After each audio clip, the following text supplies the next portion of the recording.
Então, bom dia, boa tarde, boa noite, não sei que horas que você vai abrir esse arquivo.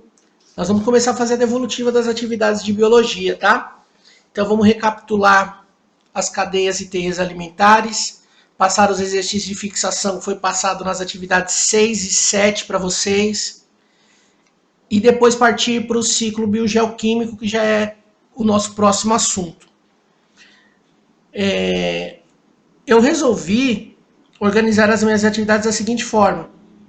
Toda atividade vai ter uma ou duas questões de recapitulação do conteúdo anterior. Então, cadeias alimentares foi o nosso assunto anterior. Tem duas questões de cadeias alimentares. Depois eu vou passar para o ciclo biogeoquímico. Na próxima atividade, vai ter duas questões de ciclo biogeoquímico e o nosso próximo assunto, que é relações ecológicas. E assim vai para sempre ter essa fixação, certo? Então, vou começar aqui falando um pouquinho sobre cadeias e teias alimentares, apresentar para vocês esse mapa mental. Vamos lá, que ele vai abrir aqui. Então, vamos começar com as cadeias alimentares. Então, cadeia alimentar é a forma didática. Ela não acontece na natureza de a gente entender como é que funciona essa relação alimentar entre os seres vivos, certo?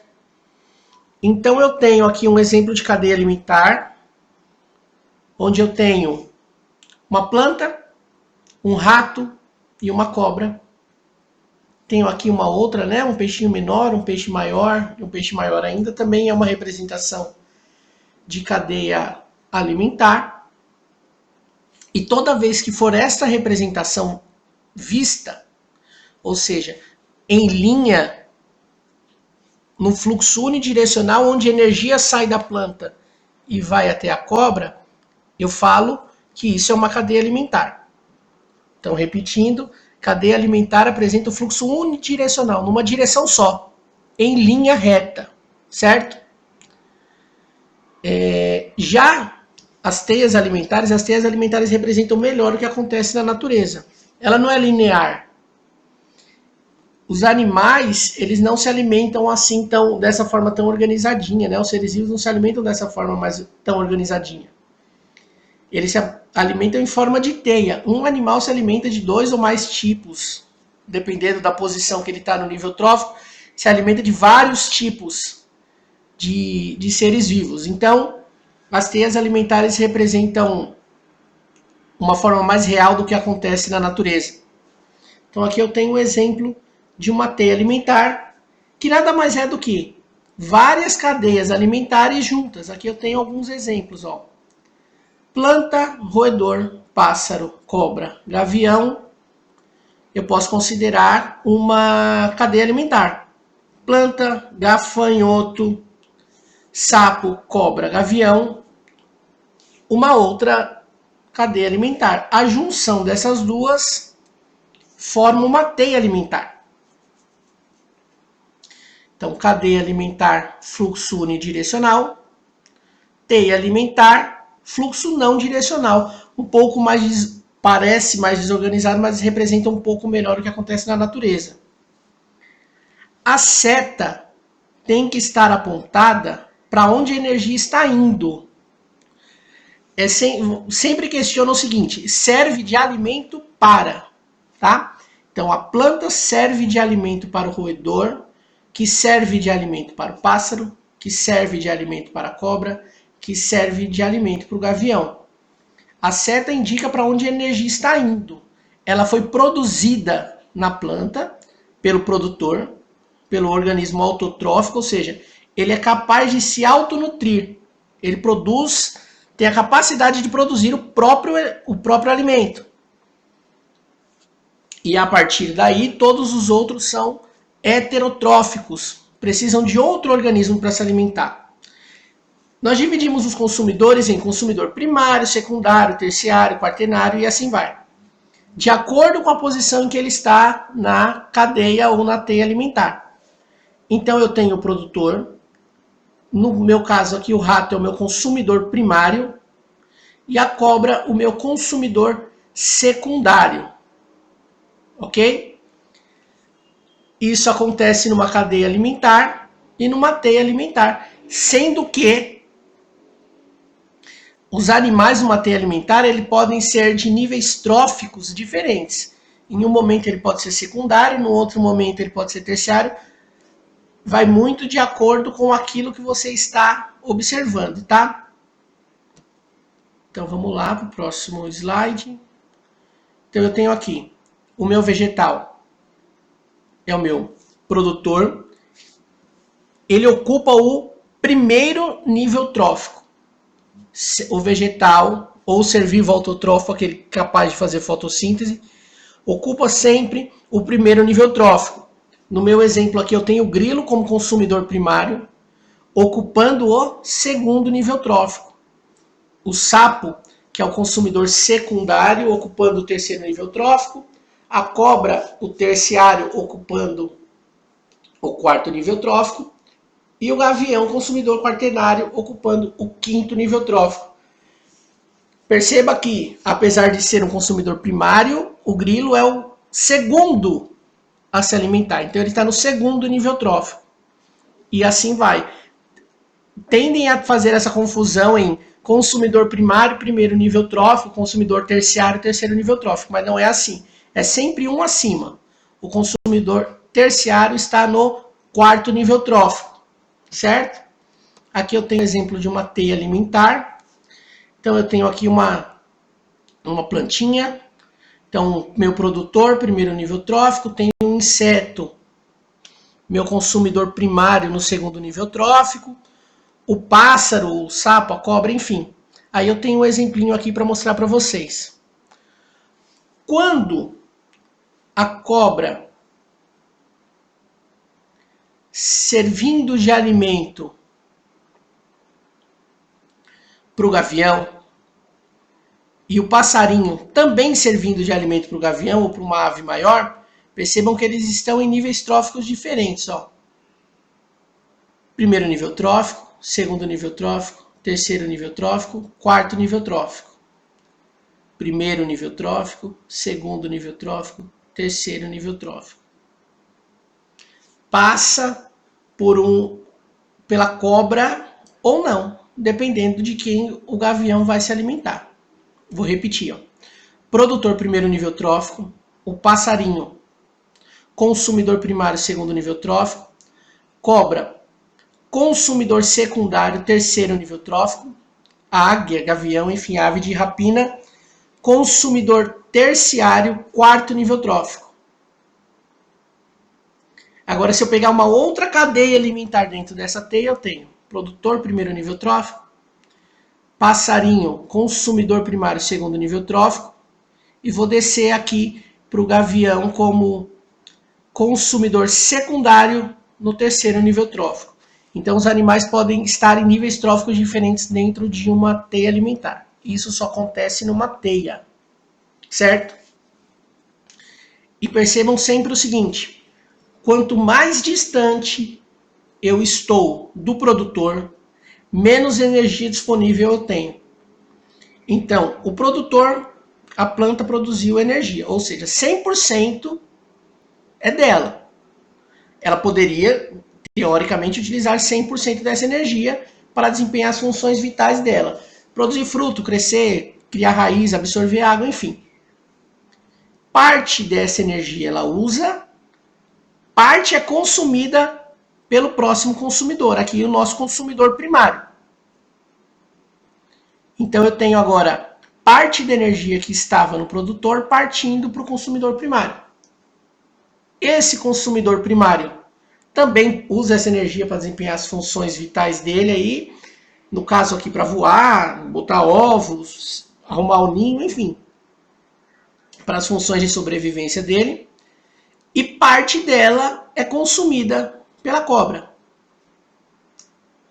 Então perceba que a gente está perdendo energia conforme a gente vai passando de nível trófico. A mesma coisa acontece, a cobra desempenha as funções vitais dela, então ela está consumindo energia que ela consumiu do pássaro, que por consequência consumiu da planta. Parte ela consome, parte está disponível para a águia. E quando os decompositores agirem, por isso que a gente não põe decompositor nem em cadeia nem em teia alimentar, porque ele pode agir em qualquer ser vivo, desde que ele seja morto, né? Então, quando essa planta morrer, os decompositores irão agir sobre ela, devolvendo os nutrientes para o solo. Quando a águia morrer, a mesma coisa. Quando o sapo morrer, a mesma coisa. Lembrando a frase do Lavoisier, que na natureza nada se perde, nada se cria, tudo se transforma. Ok? Então vamos lá para os exercícios, fazer alguns comentários em relação aos exercícios. Então o primeiro exercício basicamente era um exercício de verdadeiro ou falso. Então era assinar as alternativas que correspondem às afirmações corretas sobre cadeias e teias alimentares. Então vamos lá. Então basicamente era um exercício de verdadeiro ou falso, onde você iria assinalar apenas as afirmações verdadeiras. Cadeias e teias alimentares iniciam-se sempre pelos produtores. Verdadeiro, né? Sempre precisa ter alguém autossuficiente, alguém que seja capaz de produzir o próprio alimento. No caso aqui do planeta, da parte sólida, né, do planeta, a gente fala das plantas, nos oceanos a gente vai falar das algas. E de algumas bactérias que são capazes de produzir o próprio alimento também. Algumas cadeias alimentares iniciam pelo consumidor primário. Falso. A afirmação de cima já refuta a afirmação abaixo. Se todas as cadeias iniciam-se pelos produtores, não tem como algumas delas começarem pelo consumidor primário. Teias alimentares são as junções ou a junção de várias cadeias alimentares. Verdadeiro. Já falamos sobre isso. Então tem uma cadeia, um sistema linear, várias cadeias juntas, uma teia alimentar. Conforme a energia passa de um nível trófico para o outro, ela aumenta. Falso também. É o contrário, ela diminui. Conforme a energia sai de um nível trófico e passa para um nível trófico acima, ela é perdida, né? Porque parte dessa energia já foi consumida pelo ser vivo que a detém. Os oceanos não possuem cadeias alimentares, uma vez que não possuem plantas para fazer fotossíntese. Certo, nos oceanos não tem plantas, mas no oceano tem alga e a alga também faz fotossíntese. Continuando aqui, os seres vivos que se alimentam dos produtores são chamados de consumidores primários. Verdadeiro. Ele é um consumidor primário que está no segundo nível trófico. Em uma teia alimentar, um ser vivo pode ocupar vários níveis tróficos. Verdadeiro também. Dependendo de quem ele se alimenta, ele está num nível trófico diferente. O ser humano é sempre o consumidor primário. Falso. O ser humano pode estar em qualquer posição da cadeia alimentar, exceto a do produtor. Quando ele se alimenta do vegetal, ele é consumidor primário. Quando ele se alimenta do coelho, ele é o consumidor secundário. Quando ele se alimenta do boi, ele é secundário. Enfim, ele pode ocupar qualquer posição na teia alimentar. Quanto mais alto o nível trófico, menor a quantidade de energia disponível. Verdadeiríssimo, porque a energia vai sendo perdida ao longo do processo. É como se eu pegasse um copo de água quente. Imagine o seguinte, eu tenho um copo de água quente e tenho 5 copos com metade de água fria. Então eu pego a água quente que está no primeiro copo, completo o segundo copo. O copo vai ficar mais frio uma vez que já tem um pouco de água fria dentro dele. E continua esse processo. Pego do segundo copo, passo para o terceiro, do terceiro para o quarto, do quarto para o quinto.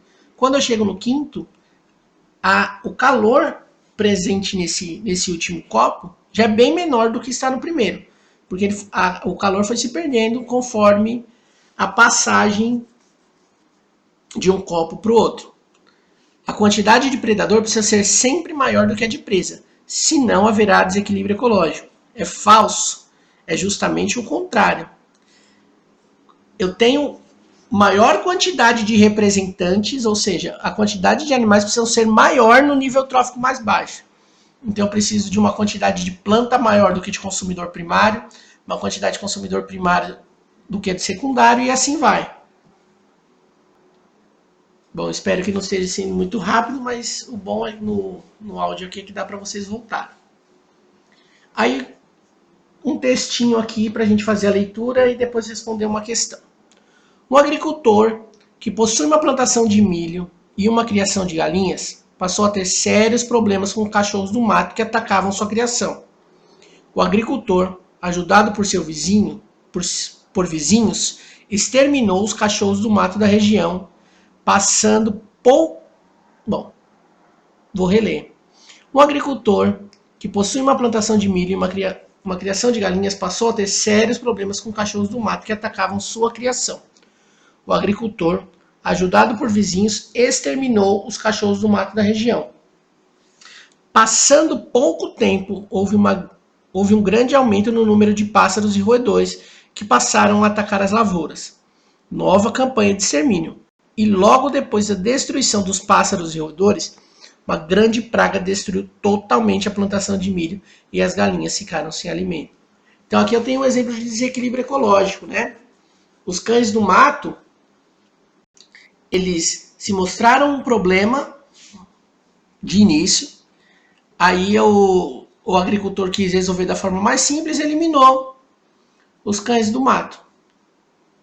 Só que sem os cães do mato, eu tenho um aumento de pássaros e roedores, ou seja, o cão do mato era um possível predador de pássaros ou de roedores, né? E esse problema foi porque ele continuou com a solução simples. Então, se aumentou pássaro e roedor, eu elimino os dois. Eliminando os dois, eu não tenho pássaro para comer as pragas comem o milho e as galinhas ficam sem alimento. Perceba que um está interligado no outro. Os animais não vivem sozinhos e isolados. Então aqui eu tenho as alternativas, né? A gente precisava indicar qual teia alimentar indica melhor esta relação. Então, já sabendo que a questão falava sobre qual teia alimentar indica melhor essa relação, eu já consigo eliminar a primeira e a última, porque ambas são cadeias alimentares e não teias alimentares. Outra informação que eu tenho é que toda a cadeia alimentar começa com um produtor.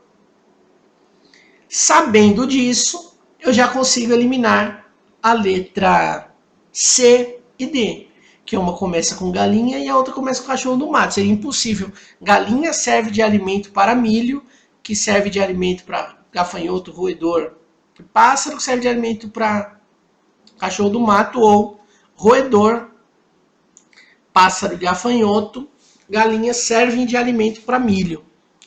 Então aí eu tenho a alternativa B como alternativa correta. Então milho serve de alimento para pássaro, para gafanhoto, para galinha e para roedor. Já o gafanhoto serve de alimento para o pássaro também. Então o pássaro, quando ele se alimenta do milho, ele é consumidor primário. Quando ele se alimenta do gafanhoto, ele é consumidor secundário. Pássaros, galinhas e roedores são seres vivos que servem de alimento para o cão do mato, certo? Daqui um pouco a gente continua, no próximo áudio a gente continua ciclo biogeoquímico. Eu tentei falar rápido para não ficar um áudio muito longo, então vou ter que dividir em duas partes, ok?